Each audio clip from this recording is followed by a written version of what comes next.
pastoral aqui, ó, cheguei quase junto. Estão descansados também, mas talvez você veja direto do trabalho, né? Eu estou descansada entre aspas. Tem 2 semanas que eu voltei no trabalho. Me colocaram em todas as escalas da igreja, porque disseram que eu fiquei 1 mês afastada. Eu estou em tudo. Aleluia, mas queria dizer que é muito bom estar aqui com vocês. Não posso dizer que sinto falta de São Paulo, mas sinto falta de vocês. Amo vocês, de verdade. Bom demais estar aqui com vocês, estar aqui com o nosso casal pastoral.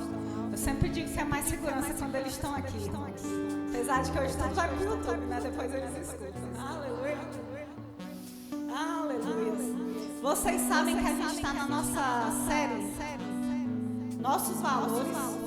Assusta com a folha não, irmãos, é porque o Kindle não veio hoje, por causa da correria. Mas é só versículo, não é longa não.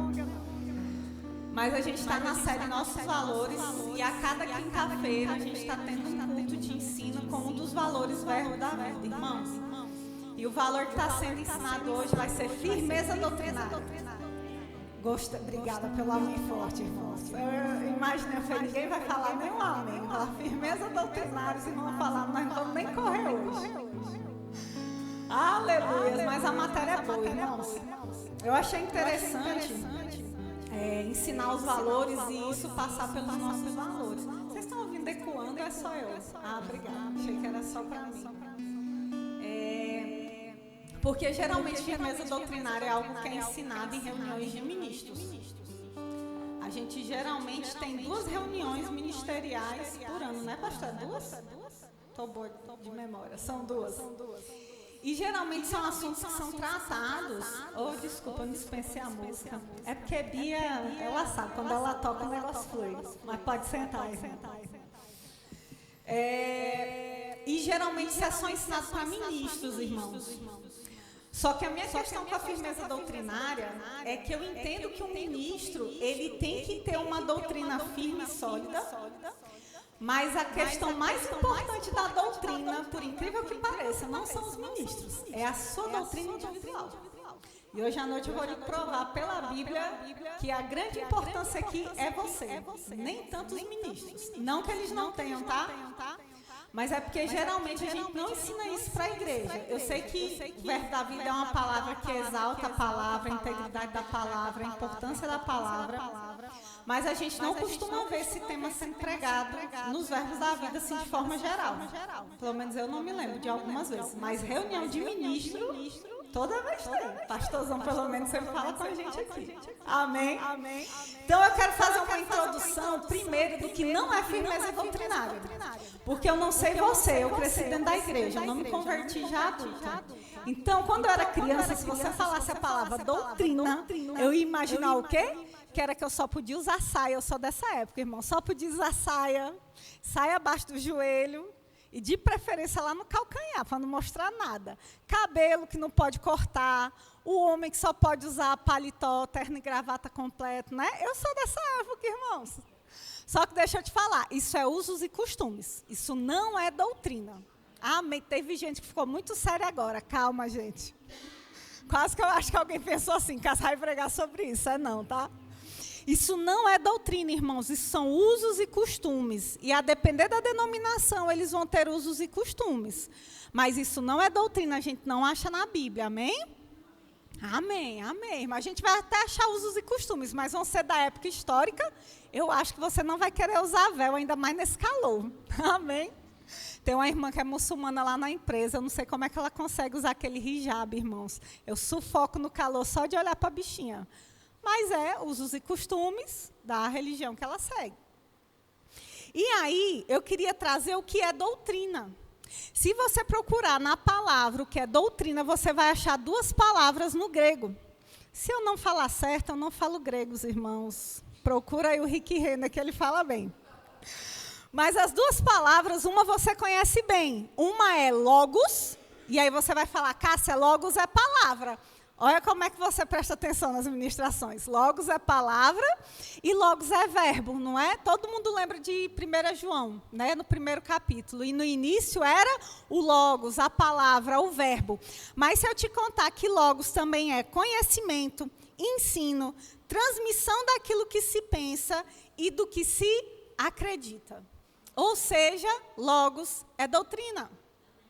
A outra palavra que a gente vai achar no Novo Testamento, irmãos, é didascalia.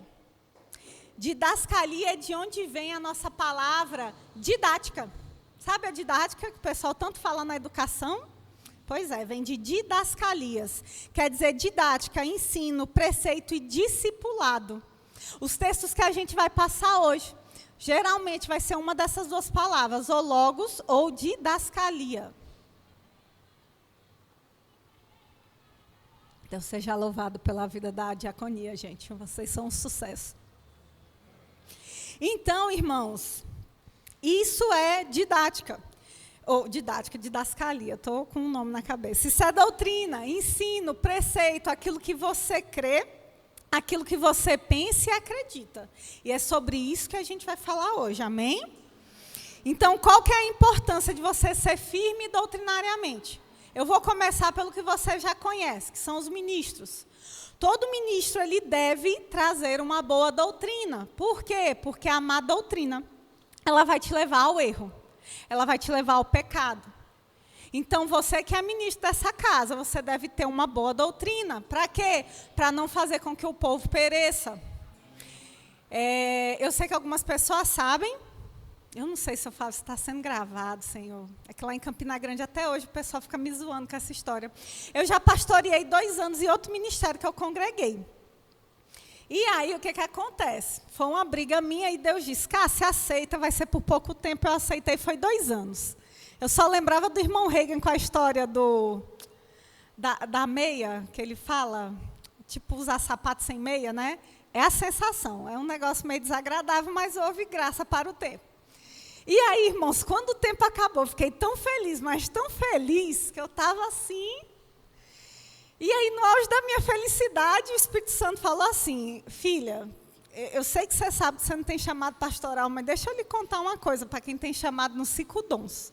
Nunca esqueça, eu estava no Rema, a segunda vez que eu via Ministério Prático. É Ministério Prático, né, a matéria? E eu lá sentada, revendo a matéria, né, Rema modular. E aí o Espírito Santo falou assim, filha, cuidado com o que você ensina e o que você prega quando você sobe num púlpito de qualquer igreja. Eu falei, eu sei, Senhor. Tranquilo. Ele, não, Cássia, você não está entendendo o que eu estou falando. Eu falei, então me explica. Ele falou assim, você sabe o que acontece quando você come comida estragada?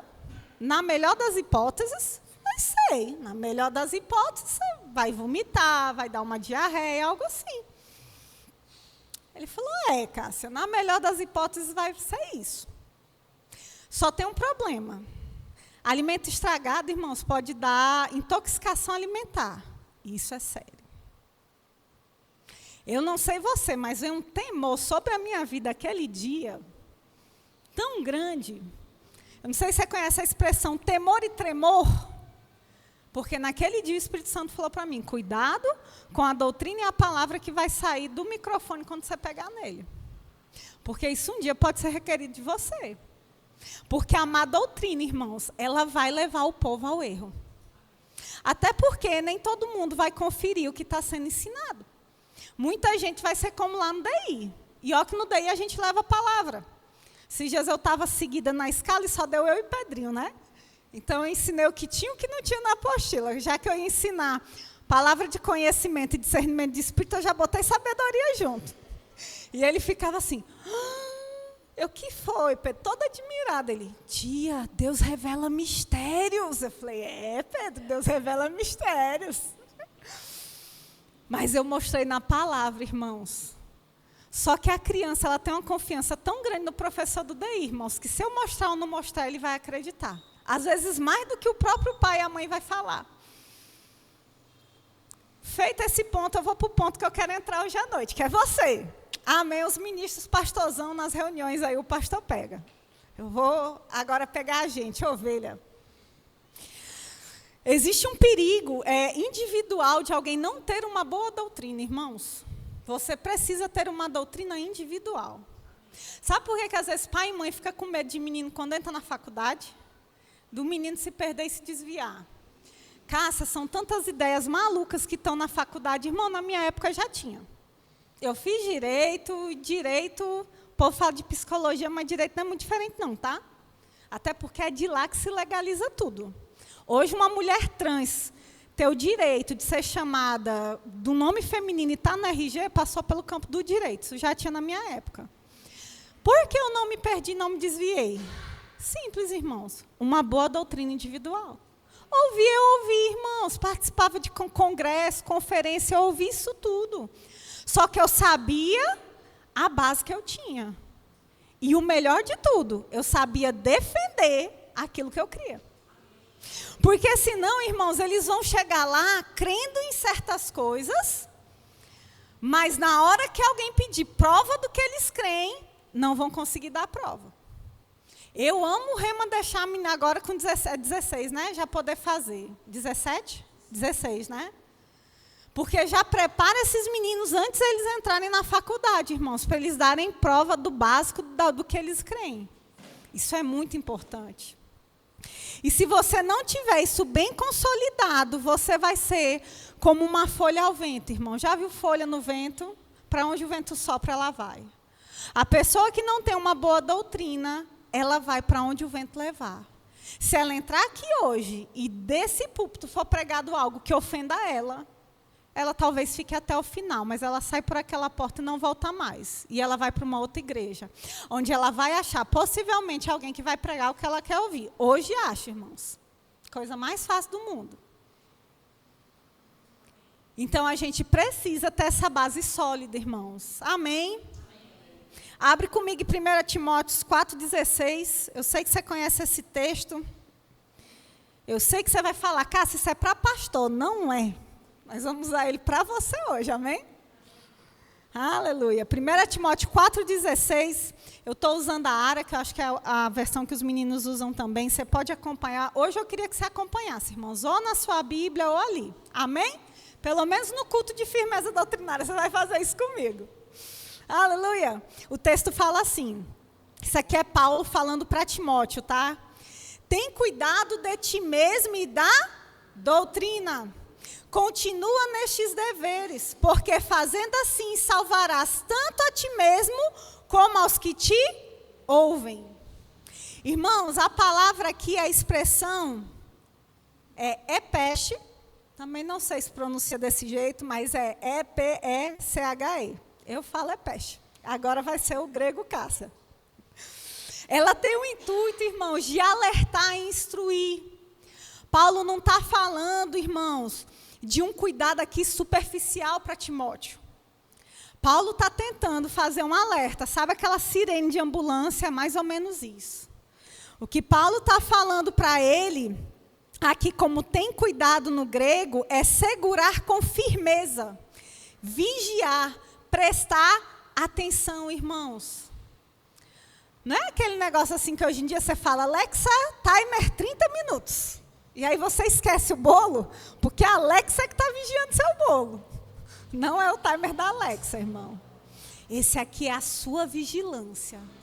É a sua firmeza em segurar, irmãos, essa palavra aqui em você. Amém? É disso que Paulo está falando. E, irmãos, a gente deve ter um cuidado quando ele fala, cuida de ti mesmo, de nos autoexaminar. Hoje eu queria levar você, ao você ouvir essa pregação, entender o que eu estou ministrando, se autoexaminar. Como está a minha doutrina individual? Será que se lá no meu trabalho eu fizer algum comentário e alguém pedir prova do que eu creio, eu vou conseguir falar? Será, irmãos? É disso que eu estou falando. E eu não estou falando de brigar, de entrar em confusão, não. Eu estou falando só de dar prova do que você crê. E ter firmeza.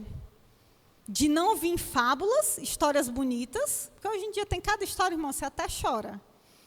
E muita gente se perdendo com isso. Aleluia! E vou lhe dizer uma coisa. O evangelho, se você for parar para pensar, ele é muito ofensivo. Porque ele diz para a gente que a gente está errado, que a gente está no caminho de morte. Só que o bom é que ele dá a salvação. Ele te dá o caminho de vida. Mas se você for pensar politicamente correto, o evangelho é ofensivo mesmo. Aleluia. Eita, a mosca aqui enviada.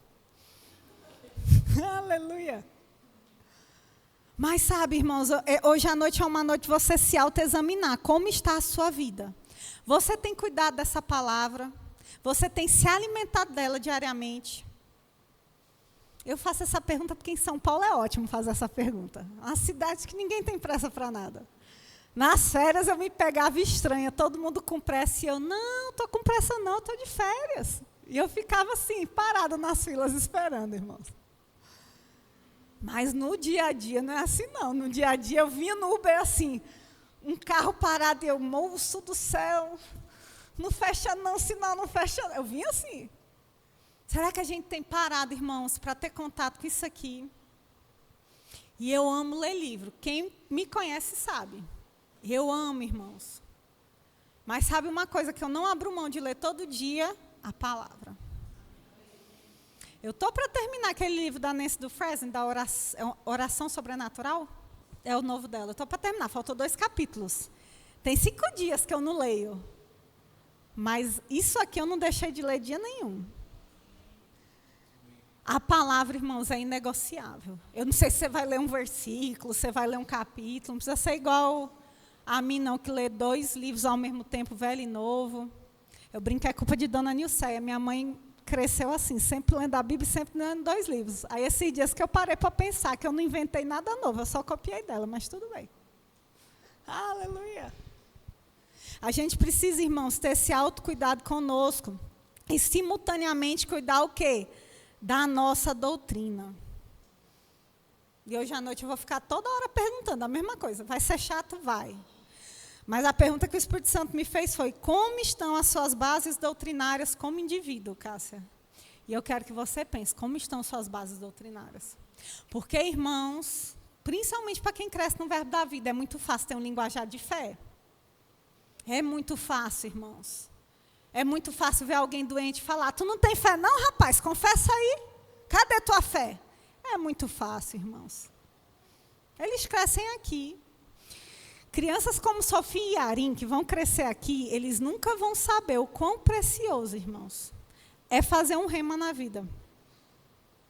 Eles vão se importar muito mais com a escola de ministros e missões, entenda, no grau de importância que o rema foi para a gente, que foi de outras denominações. Eu não sei você. Eu já fui de várias denominações. Entendeu? Você tirou que eu já fui pastora. E nessa época eu era ameaçada todo dia de passar por uma quebra de maldição. Fiquei de banca, inclusive, porque num congresso eu me neguei a ministrar um tema, quebra de maldição. Eu não podia pregar uma coisa que eu não cria, como é que eu ia pregar?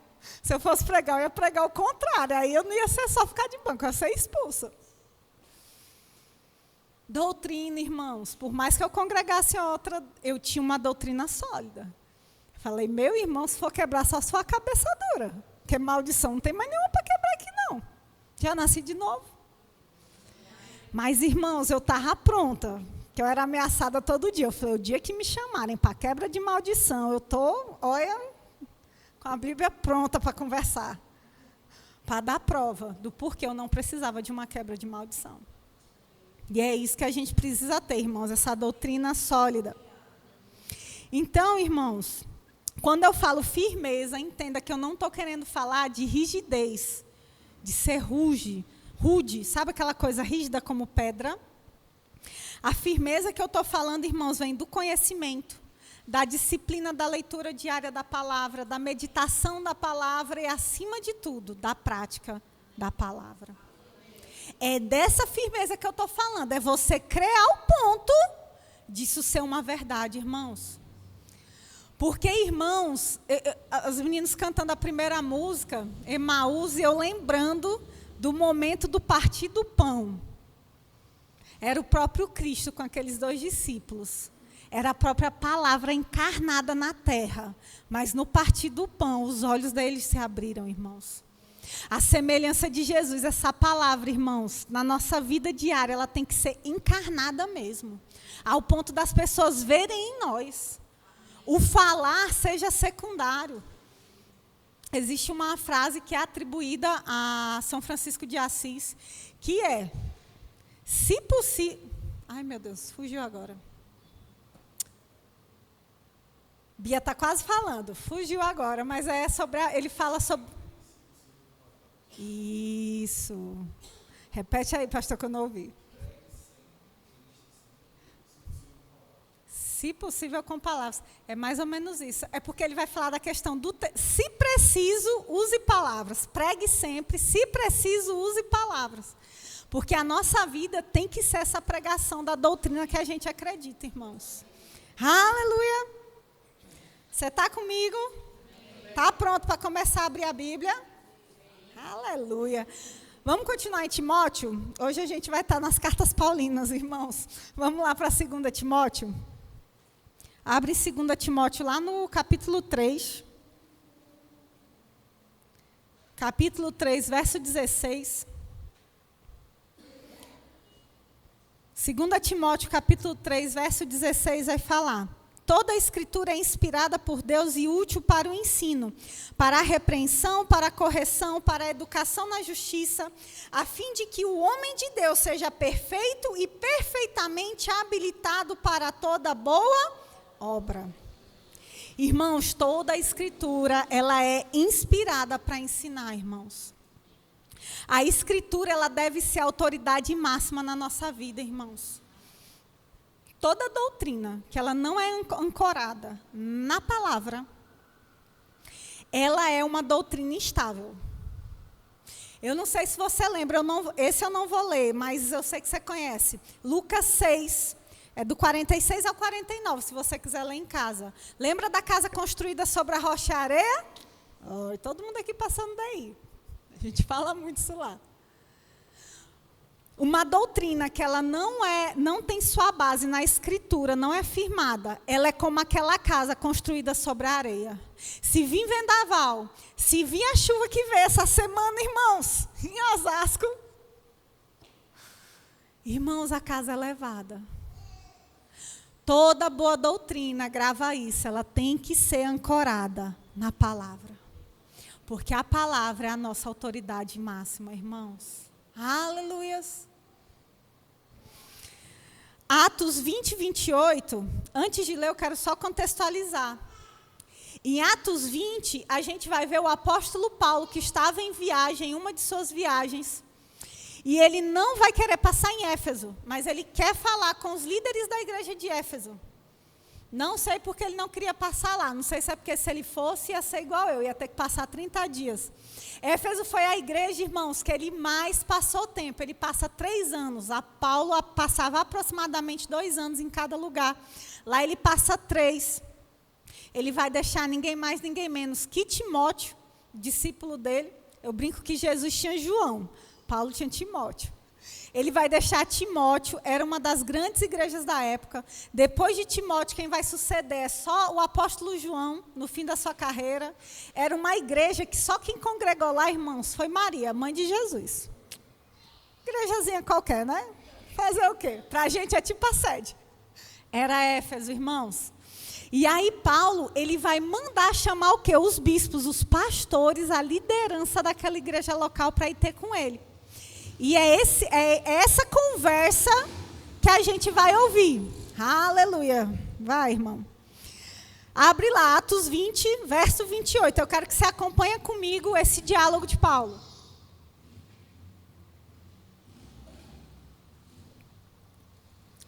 A gente vai ler do 28 ao 32.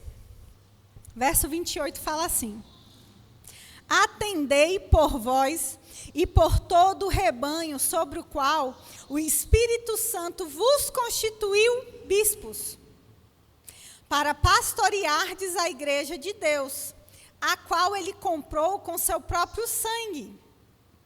Agora olha o verso 29.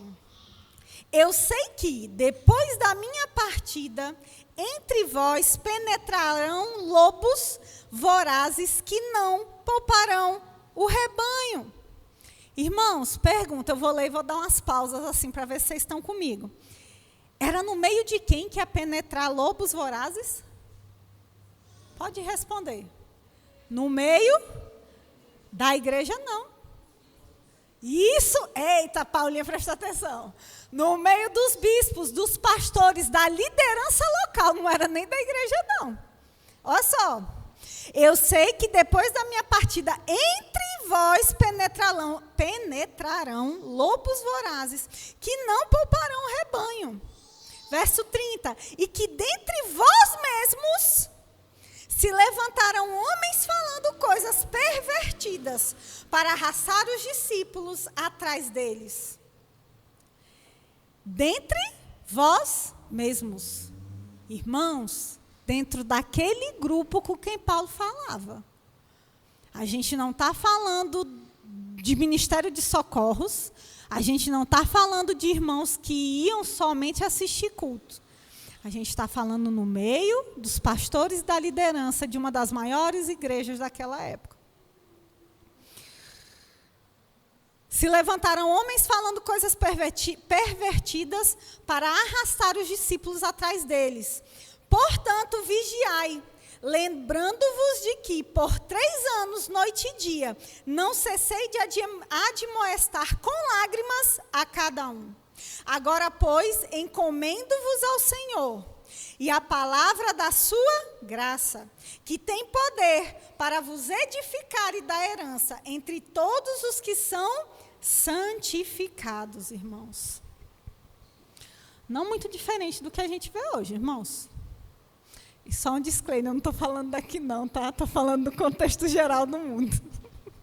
Depois você não vai interpretar a fala. Eu faço essas leituras meio dramáticas, irmãos, é porque eu viajo junto aqui. Eu me vejo no meio da reunião e a minha cara, olhando assim, igual os discípulos na ceia. Vai ser eu? Vai ser tu? Quem vai ser? Pergunta aí para o Paulo, pergunta aí, tia Martinha, quem vai ser? Irmãos, não muito diferente do que a gente vê hoje, irmãos. Falsos profetas, pessoas ministrando todo tipo de doutrina. Mas o que eu gosto é que Paulo ele não vai só trazer um acontecimento futuro, ele vai trazer um antídoto para esses pastores. Que era o quê? A palavra da graça, que é poderosa para edificar e dar herança aos santos, irmãos. Uma boa e sólida doutrina. Se você tem uma boa e sólida doutrina, irmãos, ainda que você veja alguma coisa numa ministração ou em algum lugar que vai fugir, aquilo vai saltar no seu ouvido. Lá no trabalho, não é fechado as salas, então tem uma certa abertura. E aí acaba que você ouve, às vezes eu sento perto de uma parede, eu ouço o que sai da operação do lado. E é um pessoal de administrativo igual eu. E esses dias estava uma discussão doutrinária, irmãos. Eu juro por Deus, eu estava ouvindo música no ouvido, orando em línguas, fazendo meu serviço, mas eu ouvi aquilo na hora saltou. Eu falei, de onde que essa mulher viu isso na Bíblia, rapaz? Na hora eu precisei até parar, porque eu fiz assim, ponto de interrogação. Eu só não fui lá porque minha face não leu, eu não ia nem poder entrar naquele lugar, mas eu fiquei com vontade de perguntar onde ela achou. Quando você tem essa doutrina sólida, irmãos, pode levantar o falso profeta que for. Aquilo vai arranhar dentro de você, porque vai bater de contra aquele firme fundamento que você tem. Amém? Aleluia. Vamos lá para Efésios, irmãos. Estou empolgada, irmão. Você está empolgado com a palavra? Eu amo. Eu amo culto de ensino. Aleluias. Aleluias. Veio uma nota, mas eu vou deixar para o final. Vamos lá para o final. Aí eu falo. Vamos abrir em Efésios 4. Efésios capítulo 4, verso 11.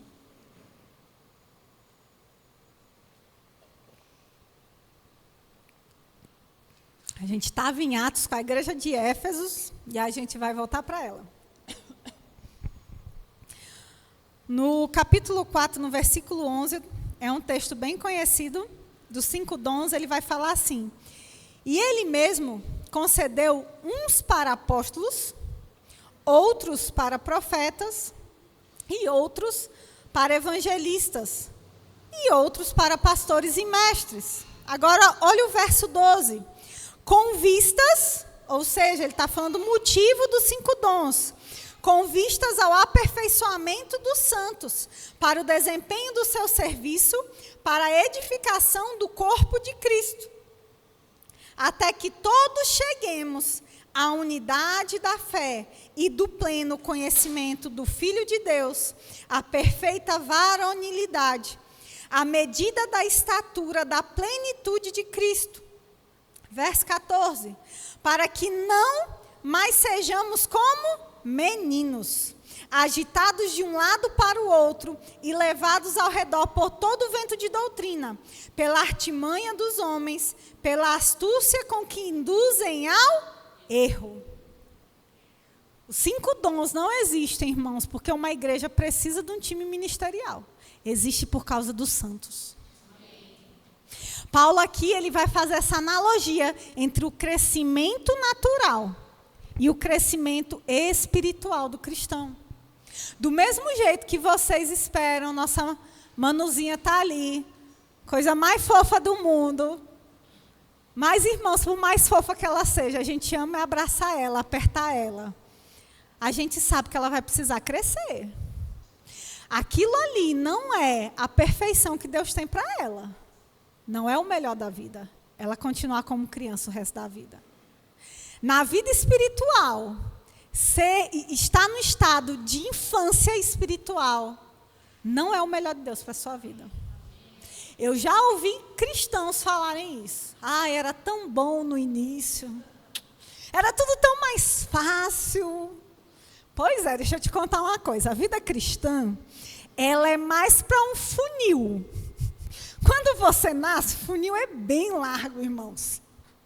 Então é aquele negócio, você nem pensou, o negócio já vai acontecendo. Deus vai te dar uma colher de chá, do mesmo jeito que Manu tem. Porque ela ainda não come só, ela não consegue se limpar. A bichinha nem engatinha, mas ela vai engantear logo, irmã. Ela está num negócio de se jogar. Ama ficar em pé se segurando, ela vai andar daqui a pouco. E aí o funil, vai afunilando. Irmãos, ele vai ficando tão estreito. Tão estreito, irmãos. Porque quanto mais você cresce, vou colocar assim, mais é esperado de você. Quanto maior a sua idade, mais se espera. Ou você acha normal um ser humano 30 a mais, dentro da casa do pai e da mãe, que papai e mamãe ainda troca. Você acha estranho, né? Irmã, gostei da palavra da Michelle, aberração, para não dizer outra coisa. Só que nós temos cristãos que passam ano entra ano, 10, 15, 20 anos, ainda tem a coragem de falar. Era tão bom no início, era mais fácil. Irmãos, tem que ser mais fácil a cada dia que passa. Mas é porque a gente tem uma palavra poderosa. É porque tudo que era necessário para a vida e a piedade já nos foi dado em Jesus Cristo. E a gente precisa viver essa vida de fé, que pega a palavra, come essa palavra, medita, rumina, bota para fora e coloca em prática. E aí a gente começa a viver tudo que ela tem para a gente, irmãos. A gente precisa, irmãos, é o que é esperado da gente. Talvez você fique pasmo de talvez ganhar alguma correção, agudinho, o gabinete, porque talvez já não era mais para você estar nas mesmas coisas. Ainda bem que não sou eu que dou gabinete. Tadinho, pastor tá assim, eu não lembro dessa história. Mas talvez o seu líder algum dia lhe chame e seja requerido certas coisas de você, irmãos. Porque talvez tem 15 anos e você está no mesmo lugar. Você tem palavras colecionadas, datadas. Daquele dia que o profeta pegou o microfone, olhou bem para você, no fundo do seu olho e falou, eis que te digo assim, diz o Senhor. E terminou assim, em breve virá e não tardará. E aí você está há 10 anos. Que em breve virá e não tardará? Esse que já tem 10 anos. Aí daqui a pouco você está lembrando do versículo, porque um dia são como 1000 anos para Deus. Para ver se justifica. E às vezes, irmãos, o problema não está em Deus. Está na gente. Está nesse crescimento espiritual. E não era nem para ministrar isso, mas amém. Vamos seguir o fluxo para onde está indo. Aleluia. Uma pessoa que tem uma doutrina sólida, irmãos, ela caminha naquela doutrina. Porque confia, se você não estiver construindo isso dentro de você, eu já tive pessoas próximas, íntimas minhas, que fizeram rema, escola de ministros comigo, e hoje estão quase desviados falando para mim, não é bem assim.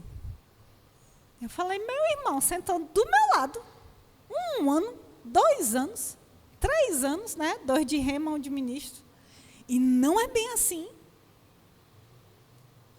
E, irmãos, eu não sei você, como quando eu tenho intimidade, eu pergunto, faça assim?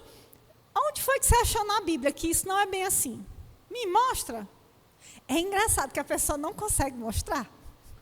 Até hoje eu estou esperando o fundamento, a base bíblica. Uma vez eu me deparei, o Espírito Santo me trouxe esse exemplo.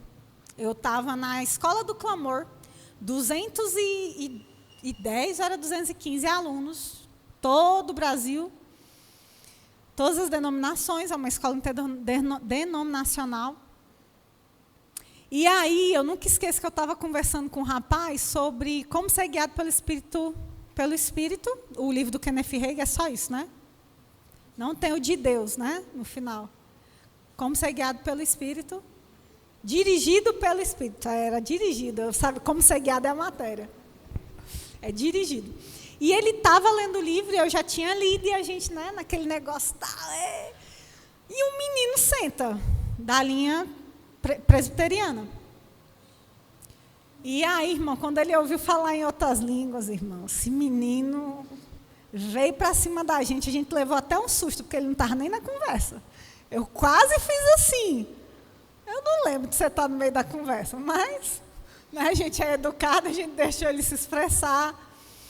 E eu falei, deixa eu te falar um negócio. E aí ele começou a atacar o irmão Kenneth Hagin, eu falei, faça assim, esquece o livro. Pega o livro e vamos jogar no lixo. Você conhece a Bíblia? Ele falou, conheço. Eu também. Essa aqui é a minha Bíblia. Mas eu estava com aquela minha outra maior, a Thompson de Estudo. Eu abri a minha Bíblia e mostrei para ele aonde estava o meu fundamento do falar em outras línguas, para o nosso tempo. Quando eu terminei, eu peguei a minha Bíblia, porque ele estava sem Bíblia, era uma hora de descanso, falei, você pode, por favor, me mostrar, com base na Bíblia, que é o que você me falou que crê, o que você está falando para mim? Até hoje, irmãos, eu espero ele me mostrar, porque ele mexeu na minha Bíblia, se agoniou e falou, eu lembrei que eu tenho que fazer um negócio, foi embora e deixou a gente. Até hoje o bichinho não voltou para me dar o fundamento. Ele cresceu dentro dessa linha. Eu falo porque eu já congreguei na mesma linha. Então, eu posso falar porque eu conheço a doutrina. E, irmãos, foi o que eu falei, quando você cresce dentro de uma igreja, de uma congregação, é fácil reproduzir porque você ouve. Mas a questão é, você tem essa doutrina com você? Ou você só senta aqui, escuta e não faz nada com isso? Nunca teve, assim, a curiosidade de anotar os versículos que são ministrados e em casa meditar nele. Eu estou falando sério, irmãos. Quer ver eu ficar agoniada? É um ministro que fala, não precisa abrir, não. E, irmãos, eu podia até estar acompanhando ali, mas na hora eu abro o celular ou a Bíblia e abro. Às vezes o ministro já está em outro versículo, eu ainda estou lá no outro. Eu faço questão de abrir e ler. Faz tudo, só não me pede para eu não abrir a Bíblia. Pode ver, às vezes quando eu estou com pressa, eu falo assim, eu vou ler, mas vou te dar a passagem, depois você lê com calma, ou abre aí na sua Bíblia e anota. Mas eu dou. Porque a gente tem que conferir, irmãos. Tem que conferir, está com dúvida, ficou com dúvida? Vai no ministro que ministrou, vai depois da ministração. Pastor, o senhor pregou sobre isso e isso. Tá? Cássia, você ministrou isso, eu fiquei... Vai atrás, irmãos. Porque se a pessoa vier aqui ministrar, o mínimo que ela tem é ter a solidez do que ela está ali falando. A gente sabe tudo? Não. Mas existe uma coordenação chamada coordenação doutrinária. Quando o pastor Zenilton me faz alguma pergunta, vai parar lá em Campina Grande. Eu mando para a coordenação doutrinária, que é alguma coisa assim, muito... Eu falo, pastor, de onde o senhor tira essas perguntas, pastor? Aleluia! Mas tem essa curiosidade, irmãos. Escuta o que eu estou falando, não sai daqui com dúvida. Se algum dia você vier aqui, ouvir uma palavra e ficou com dúvida, procure no final o ministro. Tire a dúvida. Confia, porque, olha, para tirar o negócio da maldição hereditária da cabeça, li muita Rebeca Brau nessa vida, muito Daniel Mastral. Eu tinha tudo decorado. Depois eu vi que, na verdade, não tinha fundamento bíblico, era só testemunho. Mas eu sabia. Mas, irmãos, o dia que eu descobri o que estava aqui, menino, Aí lá onde eu congregava, tudo que era nessa linha era eu que tinha que responder, era eu que ministrava. Eu já fazia assim, não tem mais ninguém aqui, aí os meninos, é porque tu já andou por aí, se vir pergunta, tu conhece essas coisas. Aleluia. Mas a verdade liberta, irmãos. A verdade liberta, irmãos, porque a pior coisa que tem é você ser prisioneiro de falsas doutrinas. É viver embaixo de engano, irmãos. Porque a nossa vida, quando a gente está embaixo de engano, a gente não prospera. A gente não avança. Nada dá certo, irmãos. E a culpa não é de Deus. É uma doutrina que não está alinhada no que Ele já deu, que é a palavra dEle. Aleluia. Aleluia. A gente estava em Efésios, não era? Eita glória. Vamos para 2 Timóteo. 2 Timóteo 4, do verso 1 ao 4.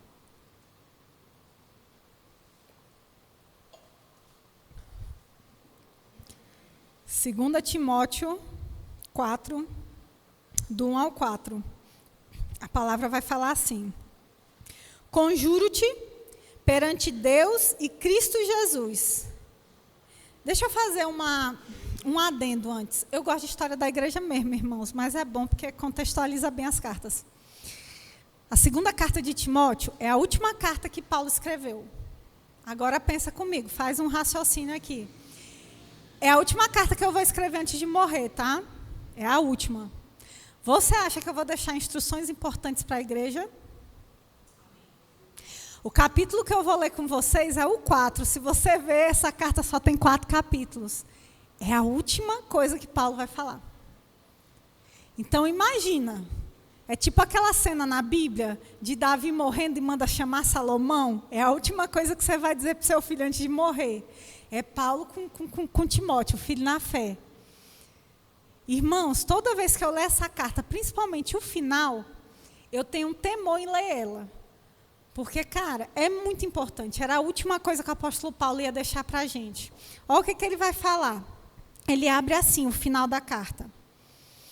Conjuro-te perante Deus e Cristo Jesus, que há de julgar vivos e mortos pela sua manifestação e pelo seu reino. Olha que vocês acabaram de cantar isso, hein? Prega a palavra, insta, quer seja oportuno, quer não. Corrige, repreende, exorta com toda longanimidade e doutrina. Olha o didascalos aqui de novo. Pois haverá tempo em que não suportarão a sã doutrina. Pelo contrário, cercar-se-ão de mestres segundo as suas próprias cobiças, como que sentindo coceira nos ouvidos, e se recusarão a dar ouvidos à verdade, entregando-se às fábulas. Eu sei que aqui vocês já leram aquele... Não, do Rick Renner, Como Manter a Cabeça nesse Mundo Louco, né? Vocês já leram aqui. É um livro bom, para se indicar em firmeza doutrinária. Porque, irmão, se a gente não está vivendo isso, eu não sei o que a gente está vivendo, não. A gente está nesse tempo, irmãos, onde as pessoas estão com coceira nos ouvidos. Não suportam a sã doutrina, como eu falei. No mundo politicamente correto que a gente vive, realmente, o evangelho ele chega a ser ofensivo para quem ouve. As pessoas se ofendem. Mas por quê? Olha o que Paulo falou. Cercar-se-ão de mestres segundo as suas próprias cobiças. As pessoas querem mestres, irmãos, profetas, ministros, pastores, que ministrem aquilo que a carne delas querem. É bom demais, rapaz. Só não para quem congrega aqui, né? Nosso casal pastoral não é dessa linha, não, irmãos. Você é novo aqui, prepara. Aqui a gente não ouve o que a nossa carne quer, mas o que a gente precisa. Aleluia.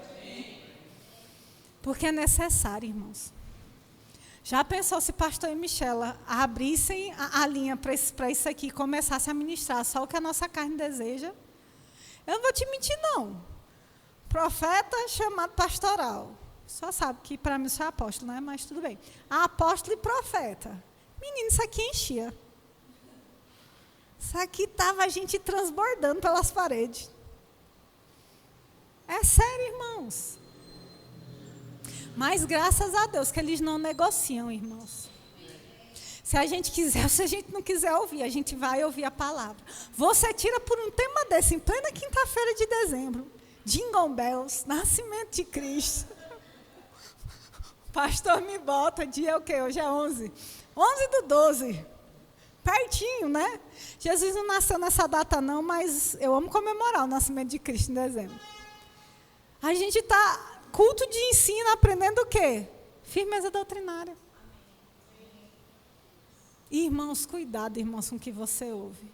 E agora eu vou fazer um adendo, porque o que sai daqui, eu posso lhe garantir. Não estou nem me garantindo, não. É porque se eu falar alguma besteira, se for muito séria, eu vou passar por uma situação que eu nunca passei na vida, deles terem que pegar o microfone e corrigir na frente de todo mundo. Se não for assim uma coisa mais leve, depois eu ouço áudios.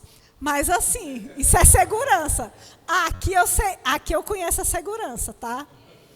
Mas no YouTube eu não posso te dar 100% de segurança de tudo. Então eu vou fazer um adendo. Cuidado com o que você ouve. Não estou te proibindo, até porque o YouTube é seu. Se ele for pago aí, que é seu mesmo. É você que está pagando. O ouvido é seu, a casa é sua, o celular, a TV é seu, irmãos. Só tem cuidado. Esses dias lá em João Pessoa, eu fui comer um peixe. Tinha tempo que eu não comia, eu tinha esquecido como ele era. Não sei se você já comeu, chama agulhinha. Ele é todo frito inteiro. O bicho tem tanta espinha, ele é tipo uma sardinha, frita com tudo. Só que eu sou aquela pessoa que eu mastigo até aquilo virar igual as Nutrimanda, igual a Michela manda os pacientes dela fazer, sabe? Até aquilo virar uma papa sem engolir. Não dá para fazer isso com esse peixe. Irmãos, eu me arrependi de um tanto.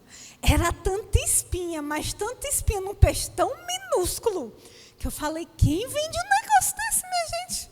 Falei, nunca mais eu peço isso. Próximo restaurante, moça, tem só o filezinho, né, moça? Fritinha ela tem, dona. Vê esse negócio para mim? Cuidado, porque vai ter ministração, que vai ser igual aquele peixe, agulhinha. Ele vai ter tanta espinha, mas ele vai ter tanta espinha, que você vai ficar igual eu. Eu só comi, irmãos, porque eu tinha pago, era o que eu tinha para almoçar naquela hora. Mas a vontade que eu tinha era de jogar fora. Aí você vai falar, Cássia, tem nada a ver. Tem nada a ver? Isso 1 dia, 2 dias, 3 dias, 4 dias. E você vai ouvindo as mesmas coisas, as mesmas coisas, as mesmas coisas. E aí, irmão, isso vai encontrar lugar dentro de você e vai sedimentar. E aí você vai ouvir a boa doutrina e você vai falar, não é tão bem assim não. Davi também pecou e era o homem segundo o coração de Deus. Tem muito ministro pregando isso aí. Eu só vou te falar uma coisa que esses ministros não fazem, tá? A ressalva. A espada nunca se apartou da casa de Davi. Davi tinha uma família disfuncional. A filha foi estuprada por um dos irmãos. Aí um irmão tomador vai lá e mata o outro, vai fugir. Depois vai voltar, vai fazer rebelião dentro do governo do próprio pai, vai tomar o governo. O pai vai ter que sair fugido. Esse menino depois vai acabar morto. E a espada, irmãos, nunca vai se afastar da casa de Davi. Mas Davi também pecou. Vai nessa. Eu sei que a família de Davi, toda vez que eu leio, eu digo, pai, eis um modelo que eu não quero. É um modelo para mim de tudo que eu não vou fazer.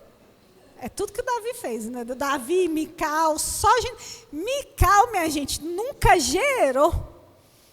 Toda vez que eu vejo aquela profecia que deram para Saul, que a geração dele ia morrer, eu falo, como? Mical casou com Davi, Davi ia ter a descendência, mas Mical vai desprezar Davi, o vento dela vai secar e ela nunca vai gerar. E Saul não vai ter descendência. A descendência de Davi vai vir por outra esposa, mas não por Mical. É sério, irmãos. Cuidado com o que a gente ouve. E aqui eu vou fazer um adendo, eu sei que a gente teve um Doutrina em Foco. Cuidado com música também, irmãos, porque música é doutrina. Eu estava lendo 1 Timóteo, comecei hoje, né, no ônibus, e aí eu me deparei com a frase, ao Rei eterno e imortal. Aí eu não sei você, eu já comecei. Ao Rei eterno, imortal, invisível, mais real. Aí fui no Ademar de Campos lá dentro. Música também é doutrina, porque se ela canta a palavra, tem doutrina dentro dela. Cuidado, irmãos.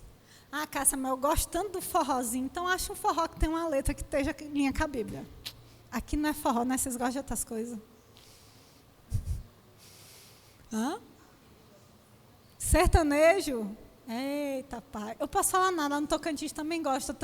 Também, irmãos, de vez em quando. Eu ouço de tudo um pouco. Tem dia que eu acordo Cassiane. Hoje eu estava Ademar de Campos. Aí tem dia assim, entendeu? Por aí vai. Eu sou do dia. Ontem eu estava da harpa. Ontem eu estava só ouvindo Grove na harpa. Estava assim. Mas, aleluia. Vamos voltar aqui. Aleluia. Só para descontrair, que eu sei que você está com sono nesse horário. Eu estou acabando, prometo, viu? Mas a gente vai abrir mais um texto aqui. Abre em 2 Pedro, carta de 2 Pedro, capítulo 2. 2 Pedro, no capítulo 2, no verso 1, a palavra vai falar assim: assim como no meio do povo surgirão falsos profetas, assim também haverá entre vós falsos mestres, os quais induzirão dissimuladamente. Eu não sei se você sabe o que é dissimuladamente, mas é algo intencional. Não é que os falsos mestres e os falsos profetas estão fazendo, por engano, Cássia. Eles desconhecem dissimuladamente, eles querem, tá? Heresias destruidoras, até ao ponto de renegarem o soberano Senhor que os resgatou, trazendo sobre si mesmos repentina destruição. Sabe aquele negócio que a Bíblia tem que ser editada, reescrita, atualizada? É isso aqui, irmãos, ao ponto de negar o soberano Senhor que os resgatou. Verso 2, e muitos seguirão as suas práticas libertinas, e por causa delas será infamado o caminho da verdade. Também, movidos por avareza, farão comércio de vós, com palavras fictícias. Para eles o juízo lavrado há longo tempo não tarda, e a sua destruição não dorme. E olha só que legal. Eles fazem isso com dolo, propósito, vontade, ainda para fazer comércio das ovelhas. Olha que coisa linda. É isso mesmo, irmão. Irmão meio evangélico roda milhões no Brasil. Isso é sério. E vocês sabem que a gente é um ministério que a gente não tem problema com dinheiro. Amém? Mas a questão aqui, irmãos, é levar o dinheiro do povo mesmo. E lembra, quando eu ensino uma falsa doutrina, a falsa doutrina leva a pessoa ao erro. Aí você já tem uma carne que está com desejo, você pega um abençoado com microfone que vai dar o que a carne quer, é o pão e a manteiga, falta só o cafezinho. Cafezinho é o pensamento que o diabo vai lançar para te ajudar no meio disso. Cuidado, irmãos, cuidado. Mas eu quero finalizar com 2 conselhos. Para quê? Para a gente sair desse caminho, para a gente firmar uma boa doutrina. O primeiro, eu quase que falei a ministração toda. Leia a sua Bíblia. Eita glória! Eu trouxe essa de propósito, eu não abri, porque eu não ia conseguir achar os versículos nela, vou explicar por quê. Ela está assim porque a minha é personalizada, bem escatológica, é um leão e um cordeiro. Ela é uma Bíblia que chama 365 dias devocional. A versão dela é a nova versão transformadora. Vou até aproveitar para fazer um adendo. Posso ler qualquer Bíblia? Eu só não recomendo a mensagem, mas tirando a mensagem transformadora, eu trago a ARA, porque geralmente é a padrão que os meninos usam, né? Ao meio da revista atualizada, que a gente usa, né? Do ministério. Pronto. Que a gente usa. Só tenha cuidado com a mensagem, tá bom? A mensagem é meio complexa e complicada. Mas, assim, essa Bíblia, dá para você ler ela em um ano. Dá para ler em 2 anos, 3 anos ou 4 anos, aí é você que decide. Eu pretendia terminar esse ano, mas eu estou em Jeremias e 1 Timóteo, então já vai ficar para o ano que vem, se você for bom de conta. Ó. Aqui, ó, falta muito não, acho que eu já passei de 70% da Bíblia. Mas assim, irmãos, leia a sua Bíblia. Eu sempre deixo uma indicação, hoje a indicação não vai ser livro, vai ser Bíblia. Vou deixar, porque eu não sei você, a minha vida é corrida como a sua. Aonde eu faço meu devocional? Eu começo em casa, meia hora de oração, aí me arrumo, organizo, dentro do ônibus. Quando chega aqui no quilômetro 18, a galera desce, eu sento, eu abro essa Bíblia e ali eu termino meu devocional, lendo a Bíblia. Já fiz a oração, aqui eu leio. Irmãos, às vezes eu estou numa viagem tão grande, que eu olho assim, o Viliara está chegando, eu tenho que descer ali no shopping, dá vontade de fazer assim, não, para não, mas eu tenho que descer. Dentro do ônibus. Não importa onde você esteja, irmãos, leia a sua Bíblia.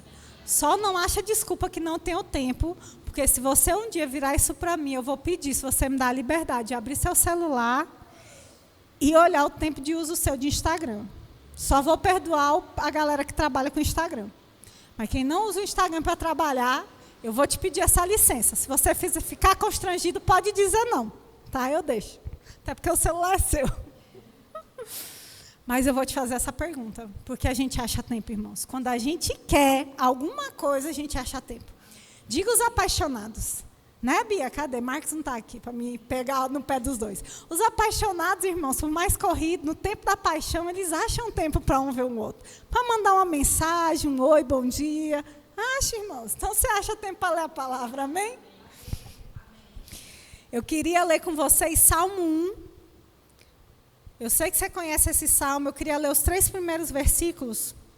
Ele fala assim: bem-aventurado o homem que não anda no conselho dos ímpios, não se detém no caminho dos pecadores, nem se assenta na roda dos escarnecedores. Antes, o seu prazer está na lei do Senhor, e na sua lei medita de dia e de noite.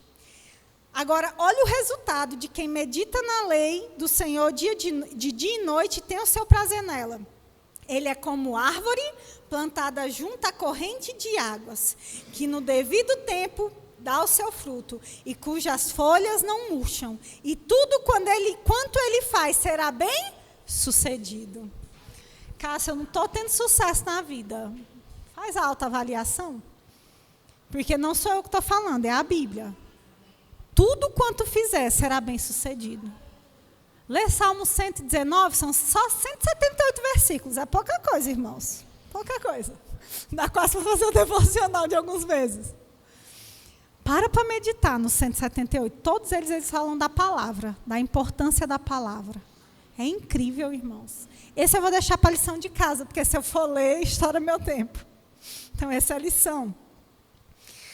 Os crentes de Bereia, em Atos 17, capítulo 17, verso 10, Paulo falou assim deles: e logo durante a noite, os irmãos enviaram Paulo e Silas para Bereia.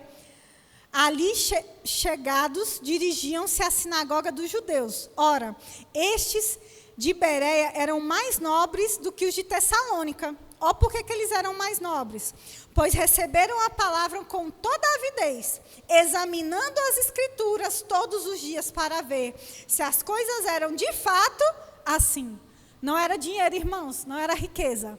A nobreza era receber com avidez e conferir se na escritura estava desse jeito. E retificando, não foi Paulo, foi Lucas que escreveu Atos que falou isso, dos bereanos. Com isso, ao resultado, muitos deles creram, mulheres gregas de alta posição e não poucos homens. Conversão, irmãos. Boa doutrina, boa palavra, conversão, irmãos. Coração para receber, alinhado com a palavra, irmãos, é sucesso. É o verso 3 aqui de Salmo 1. Não tem como dar errado. E o último conselho é orar em outras línguas. Irmãos, orem em outras línguas. É uma comunhão direta com Deus. Não tem erro. Você não precisa parar o que você está fazendo para raciocinar isso. Eu não sei você. Se eu estiver trabalhando em casa, trabalhando no serviço, eu vou estar Por quê? Porque eu não preciso raciocinar o que eu estou fazendo. Mas você está orando. Você está falando com Deus. Como diria Pedro, mistérios. Vocês têm que ver a carinha dele animado com esse negócio. Olha o que fala 1 Coríntios 14, no versículo 2. Pois quem fala em outras línguas não fala a homem, senão a Deus, visto que ninguém o entende. E em espírito fala mistérios. Comunicação direta com Deus. No verso 4 ele vai falar, o que fala em outras línguas, a si mesmo se edifica. Mas o que profetiza, edifica a igreja. Então imagina assim, a oração em outras línguas é como uma construção. Tá? Imagina isso, você está construindo, não sei se você já viu uma construção. Ela nunca é feita de uma vez. Ela é feita tijolo a tijolo, bloco por bloco. Então, você está ali orando em outras línguas, você está se edificando, você está botando um tijolinho, você está botando um bloquinho, irmãos. E o coletivo que ele falou aqui, Cássia? Aí aqui, meu amigo, é uma janela, é um portal. Lembra que as janelas que você nem lembra mais que tinha aqui? É aqueles momentos de comunhão geral em línguas, igual estava aqui na hora do louvor. Aí tampa, faz fundamento sólido, edifica todo o corpo. Mas quando você ora em outras línguas, irmão, só você ali, para a sua edificação pessoal, é um tijolinho. É um tijolinho, você fica cada vez mais sensível. Conectado ao Senhor, irmãos. Ore em outras línguas, irmãos, ore em outras línguas. Me veio um aqui, não sei se alguém pensou. Como diz Pedro, cuidado, Deus revela mistérios. Ó, você pode pensar assim, Cássia, eu tenho dificuldade. Muita dificuldade de orar em outras línguas, ainda mais quando eu estou em casa trabalhando, ou no meu serviço. Deixa eu te falar uma coisa, tudo na vida é prática. Os meninos eu não sei, vou falar pelas mulheres, a gente tem 1 zilhão de coisas na cabeça. Nossa cabeça, irmãos, é uma máquina. O pessoal aqui que tem menino, marido, né, cachorro, minha gente, passa tanta coisa em 5 segundos na cabeça de uma mulher. E aí você vai fazer o quê? Quando você começa, romacosocoromamamá, e você para. A boca emudece, porque aí você já está, meu Deus, tem que pagar aquela conta, eu tenho que ir no mercado. Eita, meu pai, tem que falar para o Ricardo, a tomada, Senhor. Aí você começa. Não é assim? É, irmãos. Porque senão foi só eu que tive problema para me aquecer, para orar em outras línguas. E eu creio que com os homens não sejam diferentes. Até porque tem pressões, às vezes, em casa, que é maior. Conta para pagar. Ai, meu Deus, e isso? Aí começa a pressão, pressão. E, irmãos, eu não sei você, eu costumo dizer para o diabo, quanto mais pressão ele bota em mim, aí que ele se quebra comigo, porque é aí que eu oro mais alto. E o bom do meu serviço é que eu fico isolada. Então, eu posso orar à vontade, ninguém vai me ouvir, eu fico lá de boa. Às vezes a unção é tão grande que eu faço Espírito Santo, eu estou trabalhando, não dá, bora com calma. Faço até uma pausa. É treino, irmãos. Do mesmo jeito que isso aqui é uma leitura diária, de domingo a domingo, é treino. É treino. Eu não tenho outro conselho.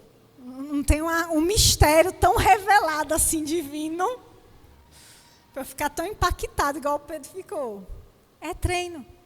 É orar. É ler a palavra. É colocar em prática a palavra, irmãos. Se a gente fizer isso, a gente vai estar o quê? Blindados, seguros. Aleluia.